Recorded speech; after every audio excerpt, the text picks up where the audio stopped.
وصیت 20، فضیلت 2 رکعت نماز بامداد.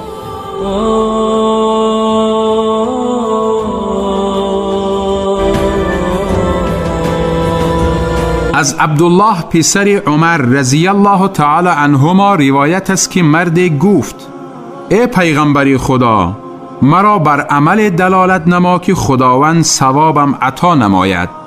پیغمبر صلی الله علیه و سلم فرمود: 2 رکعت یعنی سنت نماز بامداد را همیشه ادا نما، زیرا این 2 رکعت فضیلت دارد.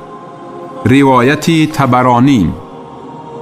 از عبدالله پسر عمر رضی الله تعالی عنهما روایت است که پیغمبر صلی الله علیه و سلم فرمودند: 2 رکعت یعنی سنت نماز پیش از بامداد را ترک نکنید، زیرا در این 2 رکعت مژدها است.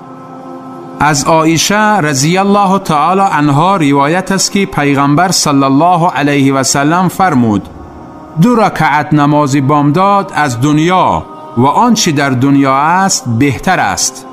روایت مسلم.